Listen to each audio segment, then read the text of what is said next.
Kunjungan Ratu Negeri Syeba, 1 Raja-Raja 10 ayat 1-13. Ketika Ratu Negeri Syeba mendengar kabar tentang Salomo berhubung dengan nama Tuhan, maka datanglah ia hendak mengujinya dengan teka-teki. Ia datang ke Yerusalem dengan pasukan pengiring yang sangat besar, dengan unta-unta yang membawa rempah-rempah, sangat banyak emas dan batu permata yang mahal-mahal. Setelah ia sampai kepada Salomo, dikatakannya segala yang ada dalam hatinya kepadanya. Dan Salomo menjawab segala pertanyaan ratu itu. Bagi raja tidak ada yang tersembunyi, yang tidak dapat dijawabnya untuk ratu itu. Ketika Ratu Negeri Syeba melihat segala hikmat Salomo dan rumah yang telah didirikannya, makanan di mejanya, cara duduk pegawai-pegawainya, cara pelayan-pelayannya melayani dan berpakaian, minumannya, dan korban bakaran yang biasa dipersembahkannya di rumah Tuhan, maka tercenganglah ratu itu dan ia berkata kepada raja, "Benar juga kabar yang kudengar di negeriku tentang engkau dan tentang hikmatmu. Tetapi aku tidak percaya perkataan-perkataan itu sampai aku datang dan melihatnya dengan mataku sendiri. Sungguh, setengahnya pun belum diberitahukan kepadaku dalam hal hikmat dan kemakmuran. Engkau melebihi kabar yang kudengar. Berbahagialah para istrimu, berbahagialah para pegawaimu ini yang selalu melayani engkau dan menyaksikan hikmatmu. Terpujilah Tuhan Allahmu yang telah berkenan kepadamu sedemikian hingga ia mendudukkan engkau di atas tahta kerajaan Israel. Karena Tuhan mengasihi orang Israel untuk selama-lamanya, maka ia telah mengangkat engkau menjadi raja untuk melakukan keadilan dan kebenaran." Lalu diberikannya kepada raja 120 talenta emas dan sangat banyak rempah-rempah dan batu permata yang mahal-mahal. Tidak pernah datang lagi begitu banyak rempah-rempah seperti yang diberikan Ratu Negeri Syeba kepada Raja Salomo itu. Lagi pula, kapal-kapal Hiram yang mengangkut emas dari Ofir membawa dari Ofir sangat banyak kayu cendana dan batu permata yang mahal-mahal. Raja mengerjakan kayu cendana itu menjadi langkan untuk rumah Tuhan dan untuk istana raja, dan juga menjadi kecapi dan gambus untuk para penyanyi. Kayu cendana seperti itu tidak datang dan tidak kelihatan lagi sampai hari ini. Raja Salomo memberikan kepada Ratu Negeri Syeba segala yang dikehendakinya dan yang dimintanya, selain apa yang telah diberikannya kepadanya sebagaimana layak bagi Raja Salomo. Lalu ratu itu berangkat pulang ke negerinya bersama-sama dengan pegawai-pegawainya. Penghasilan Salomo dan kekayaannya. 1 Raja-Raja 10 ayat 14-29. Adapun emas yang dibawa kepada Salomo dalam 1 tahun ialah seberat 666 talenta. Belum terhitung yang didapat dari saudagar-saudagar dan dari pedagang-pedagang dan dari semua raja Arab dan bupati-bupati di negeri itu. Raja Salomo membuat 200 perisai besar dari emas tempaan, 600 shikal emas dipakainya untuk setiap perisai besar. Ia membuat juga 300 perisai kecil dari emas tempaan. 3 mina emas dipakainya untuk setiap perisai kecil. Lalu raja menaruh semuanya itu di dalam gedung hutan Libanon. Juga raja membuat takhta besar dari gading yang disalutnya dengan emas tua. Tahta itu 6 tingkatnya. Pada tahta itu ada di sebelah belakang sebuah kepala bundar, dan pada kedua sisi tempat duduk ada kelek-kelek. Di samping kelek-kelek itu berdiri 2 singa. Sedang 12 singa berdiri di atas ke-6 tingkat itu sebelah menyebelah. Belum pernah diperbuat yang demikian bagi sesuatu kerajaan.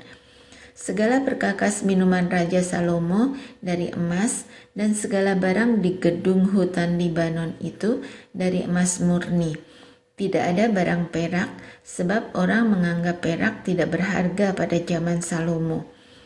Sebab di laut raja mempunyai kapal-kapal Tarsis bergabung dengan kapal-kapal Hiram.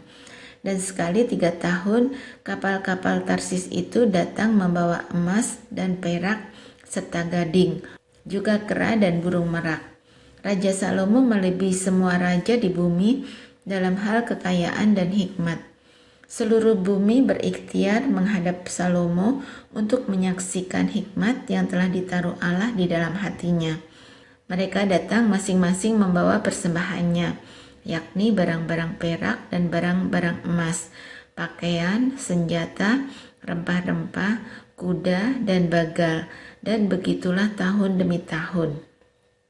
Salomo mengumpulkan juga kereta dan orang berkuda, sehingga ia mempunyai 1.400 kereta dan 12.000 orang berkuda, yang semuanya ditempatkan dalam kota-kota kereta dan dekat raja di Yerusalem.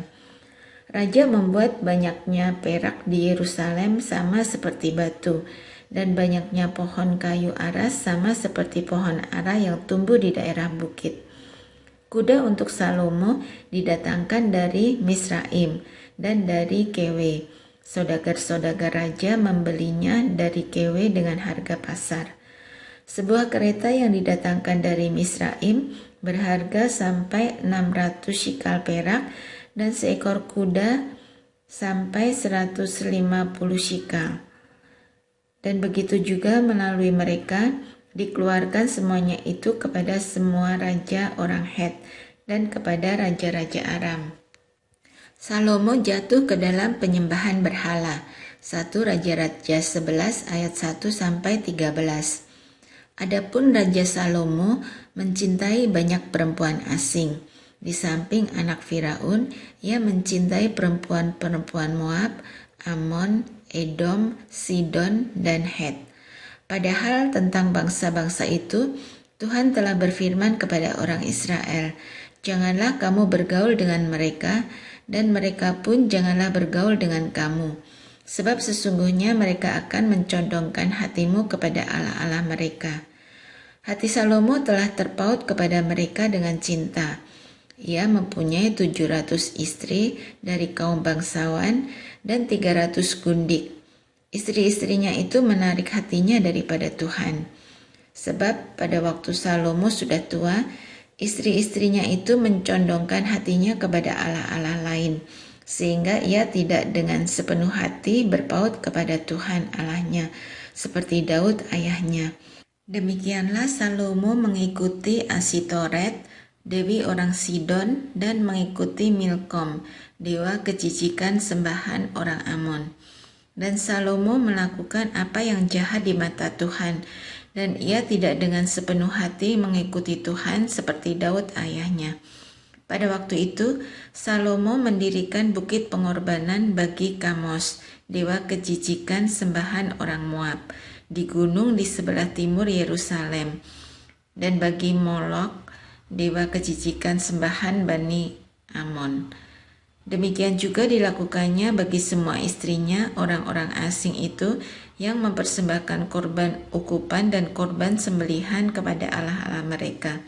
Sebab itu Tuhan menunjukkan murkanya kepada Salomo, sebab hatinya telah menyimpang daripada Tuhan Allah Israel, yang telah 2 kali menampakkan diri kepadanya, dan yang telah memerintahkan kepadanya dalam hal ini supaya jangan mengikuti allah-allah lain. Akan tetapi ia tidak berpegang pada yang diperintahkan Tuhan.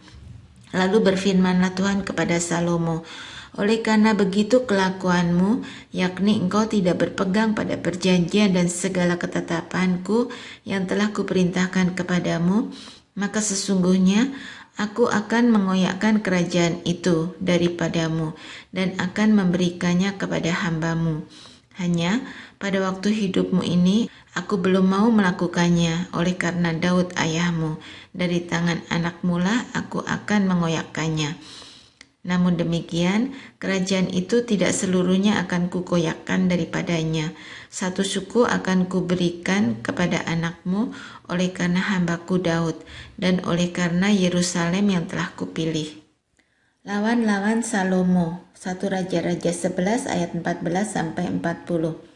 Kemudian Tuhan membangkitkan seorang lawan Salomo, yakni Hadad, orang Edom. Ia dari keturunan Raja Edom. Sesudah Daud memukul kalah orang Edom, maka Panglima Yoab pergi menguburkan orang-orang yang mati terbunuh, lalu menewaskan semua laki-laki di Edom. 6 bulan lamanya Yoab diam di sana dengan seluruh Israel, sampai dilenyapkannya semua laki-laki di Edom. Tetapi Hadad melarikan diri bersama-sama dengan beberapa orang Edom dari pegawai-pegawai ayahnya dan mengungsi ke Mesir. Adapun Hadad itu masih sangat muda. Mereka berangkat dari Midian lalu sampai ke Paran. Mereka membawa beberapa orang dari Paran, lalu mereka sampai ke Mesir kepada Firaun Raja Mesir. Ia ini memberikan rumah kepada Hadad, menentukan belanjanya dan menyerahkan sebidang tanah kepadanya. Hadad demikian disayangi Firaun, sehingga diberikannya kepadanya seorang istri, yakni adik istrinya sendiri, adik permaisuri Tahpenes. Lalu adik Tahpenes ini melahirkan baginya seorang anak laki-laki, Genubat namanya, dan Tahpenes menyapih dia di istana Firaun, sehingga Genubat ada di istana Firaun di tengah-tengah anak-anak Firaun sendiri. Ketika didengar Hadad di Mesir bahwa Daud telah mendapat perhentian bersama-sama dengan nenek moyangnya dan bahwa Panglima Yoab sudah mati juga, maka berkatalah Hadad kepada Firaun, "Biarkanlah aku pergi ke negeriku." Lalu bertanyalah Firaun kepadanya, "Tetapi kekurangan apakah engkau padaku ini, maka engkau tiba-tiba berniat pergi ke negerimu?" Jawabnya, "Aku tidak kekurangan apapun, namun demikian biarkanlah juga aku pergi." Allah membangkitkan pula seorang lawan Salomo, yakni Reson bin Eliada, yang telah melarikan diri dari tuannya, yakni Hadadezer, Raja Soba. Ia mengumpulkan orang-orang lalu menjadi kepala gerombolan.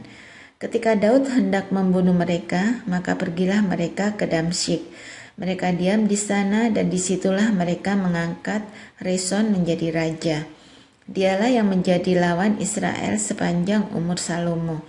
Ia mendatangkan malapetaka sama seperti Hadad. Ia muak akan orang Israel dan menjadi raja atas Aram.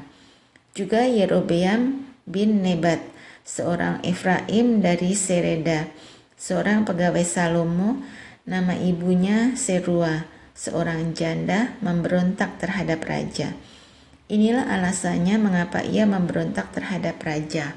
Salomo mendirikan Milo dan ia menutup tembusan tembok kota Daud ayahnya. Yerobeam adalah seorang tangkas. Ketika Salomo melihat bahwa orang muda itu seorang yang rajin bekerja, maka ditempatkannya ia mengawasi semua pekerja wajib dari keturunan Yusuf. Pada waktu itu, ketika Yerobeam keluar dari Yerusalem, Nabi Ahia, orang Silo itu, mendatangi dia di jalan dengan berselubungkan kain baru, dan hanya mereka berdua ada di padang. Ahia memegang kain baru yang di badannya, lalu dikoyakkannya menjadi 12 koyakan, dan ia berkata kepada Yerobeam, "Ambillah bagimu 10 koyakan, sebab beginilah firman Tuhan Allah Israel. Sesungguhnya aku akan mengoyakkan kerajaan itu dari tangan Salomo dan akan memberikan kepadamu 10 suku. Tetapi 1 suku akan tetap padanya oleh karena hambaku Daud dan oleh karena Yerusalem kota yang kupulih itu dari segala suku Israel. Sebabnya ialah karena ia telah meninggalkan aku dan sujud menyembah kepada Asitoret, dewi orang Sidon, kepada Kamos, Allah orang Moab, dan kepada Milkom, Allah Bani Amon. Dan ia tidak hidup menurut jalan yang kutunjukkan dengan melakukan apa yang benar di mataku, dan dengan tetap mengikuti segala ketetapan dan peraturanku seperti Daud ayahnya. Bukan dari tangannya akan kuambil seluruh kerajaan itu. Aku akan membiarkan dia tetap menjadi raja seumur hidupnya oleh karena hambaku Daud yang telah kupilih dan yang tetap mengikuti segala perintah dan ketetapanku. Tetapi dari tangan anaknya lah aku akan mengambil kerajaan itu dan akan memberikannya kepadamu, yakni 10 suku. Dan kepada anaknya akan kuberikan 1 suku, supaya hambaku Daud selalu mempunyai keturunan di hadapanku di Yerusalem, kota yang kupilih bagiku, supaya namaku tinggal di sana. Maka engkau ini akan kuambil, supaya engkau memerintah atas segala yang dikehendaki hatimu dan menjadi raja atas Israel. Dan jika engkau mendengarkan segala yang kuperintahkan kepadamu dan hidup menurut jalan yang kutunjukkan dan melakukan apa yang benar di mataku dengan tetap mengikuti segala ketetapan dan perintahku seperti yang telah dilakukan oleh hambaku Daud, maka aku akan menyertai engkau dan aku akan membangunkan bagimu suatu keluarga yang teguh seperti yang kubangunkan bagi Daud, dan aku akan memberikan orang Israel kepadamu. Dan untuk itu aku akan merendahkan keturunan Daud, tetapi bukan untuk selamanya. Lalu Salomo berikhtiar membunuh Yerobeam, tetapi Yerobeam bangkit dan melarikan diri ke Mesir, kepada Sisak raja Mesir. Dan di Mesirlah ia tinggal sampai Salomo mati. Salomo mati, 1 Raja-Raja 11 ayat 41 sampai 43. Selebihnya dari riwayat Salomo dan segala yang dilakukannya dan hikmatnya, bukankah semuanya itu tertulis dalam kitab riwayat Salomo? Lamanya Salomo memerintah di Yerusalem atas seluruh Israel ialah 40 tahun. Kemudian Salomo mendapat perhentian bersama-sama dengan nenek moyangnya, dan ia dikuburkan di kota Daud ayahnya. Maka Rehabeam anaknya menjadi raja menggantikan dia. Kunjungan Ratu Negeri Syeba, 2 Tawarikh 9 ayat 1 sampai 12. Ketika Ratu Negeri Syeba mendengar kabar tentang Salomo, maka dengan pasukan pengiring yang sangat besar dan dengan unta-unta yang membawa rempah-rempah, banyak emas dan batu permata yang mahal-mahal, datanglah ia ke Yerusalem hendak menguji Salomo dengan teka-teki. Setelah ia sampai kepada Salomo, dipercakapkannyalah segala yang ada dalam hatinya dengan dia. Dan Salomo menjawab segala pertanyaan ratu itu. Bagi Salomo tidak ada yang tersembunyi, yang tidak dapat dijawabnya untuk ratu itu. Ketika Ratu Negeri Syeba melihat hikmat Salomo dan rumah yang telah didirikannya, makanan di mejanya, cara duduk pegawai-pegawainya, cara pelayan-pelayannya melayani dan berpakaian, juru-juru minumannya dan pakaian mereka, dan korban bakaran yang biasa dipersembahkannya di rumah Tuhan, maka tercenganglah ratu itu. Dan ia berkata kepada raja, "Benar juga kabar yang kudengar di negeriku tentang engkau dan tentang hikmatmu. Tetapi aku tidak percaya perkataan-perkataan mereka sampai aku datang dan melihatnya dengan mataku sendiri. Sungguh, setengah dari hikmatmu yang besar itu belum diberitahukan kepadaku. Engkau melebihi kabar yang kudengar. Berbahagialah orang-orangmu dan berbahagialah para pegawaimu ini yang selalu melayani engkau dan menyaksikan hikmatmu. Terpujilah Tuhan Allahmu yang telah berkenan kepadamu sedemikian, hingga ia mendudukkan engkau di atas tahtanya sebagai raja untuk Tuhan Allahmu. Karena Allahmu mengasihi orang Israel, maka ia menetapkan mereka untuk selama-lamanya, dan menjadikan engkau raja atas mereka untuk melakukan keadilan dan kebenaran." Lalu diberikan kepada raja 120 talenta emas, dan sangat banyak rempah-rempah dan batu permata yang mahal-mahal. Tidak pernah lagi ada rempah-rempah seperti yang diberikan Ratu Negeri Syeba kepada Raja Salomo itu. Lagi pula hamba-hamba Huram dan hamba-hamba Salomo yang membawa emas dari Ofir, membawa juga kayu cendana dan batu permata yang mahal-mahal. Raja mengerjakan kayu cendana itu menjadi tangga-tangga untuk rumah Tuhan dan istana raja, dan juga menjadi kecapi dan gambus untuk para penyanyi. Hal seperti itu tidak pernah kelihatan sebelumnya di tanah Yehuda. Raja Salomo memberikan kepada Ratu negeri Sheba segala yang dikehendakinya dan yang dimintanya, melebihi yang dibawa ratu itu untuk raja. Lalu ratu itu berangkat pulang ke negerinya bersama-sama dengan pegawai-pegawainya. Penghasilan Salomo dan kekayaannya, 2 Tawaris 9 ayat 13 sampai 28. Adapun berat emas yang dibawa kepada Salomo dalam 1 tahun ialah seberat 666 talenta. Belum terhitung yang dibawa oleh saudagar-saudagar dan pedagang-pedagang. Juga semua raja Arab dan bupati-bupati di negeri itu membawa emas dan perak kepada Salomo. Raja Salomo membuat 200 perisai besar dari emas tempaan, 600 sikal emas tempaan dipakainya untuk setiap perisai besar. Ia membuat juga 300 perisai kecil dari emas tempaan, 300 sikal emas dipakainya untuk setiap perisai kecil. Lalu raja menaruh semuanya itu di dalam gedung hutan Libanon. Juga raja membuat tahta besar dari gading yang disalutnya dengan emas murni. Tahta itu 6 tingkatnya dan tumpuan kakinya dari emas yang dipautkan pada tahta itu, dan pada kedua sisi tempat duduk ada kelak-kelak. Di dalam kelak-kelak itu berdiri 2 singa. Sedang 12 singa berdiri di atas ke-6 tingkat itu sebelah menyebelah. Belum pernah diperbuat yang demikian bagi sesuatu kerajaan. Segala perkakas minuman Raja Salomo dari emas, dan segala barang di gedung hutan Libanon itu dari emas murni. Perak tidak dianggap berharga pada zaman Salomo.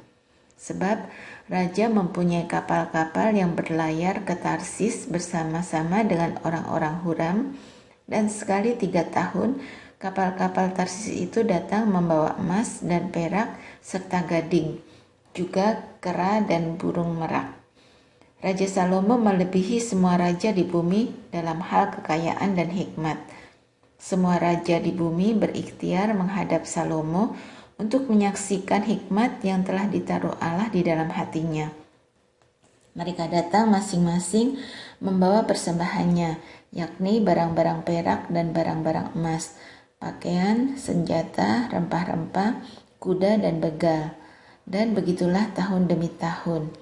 Salomo mempunyai juga 4.000 kandang untuk kuda-kudanya dan kereta-keretanya, dan 12.000 orang berkuda yang ditempatkan dalam kota-kota kereta dan dekat raja di Yerusalem.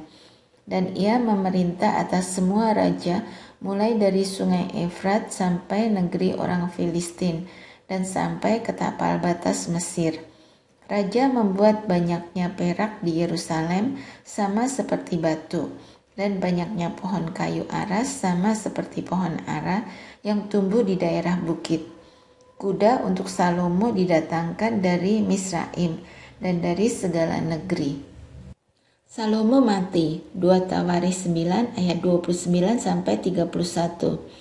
Selebihnya dari riwayat Salomo dari awal sampai akhir, bukankah semuanya itu tertulis dalam riwayat Nabi Nathan dan dalam nubuat Ahia orang Silo itu, dan dalam penglihatan Ido pelihat itu tentang Yerobeam bin Nebat? Salomo memerintah di Yerusalem atas seluruh Israel 40 tahun lamanya. Kemudian Salomo mendapat perhentian bersama-sama dengan nenek moyangnya, dan ia dikuburkan di kota Daud ayahnya. Maka Rehabeam anaknya menjadi raja menggantikan dia.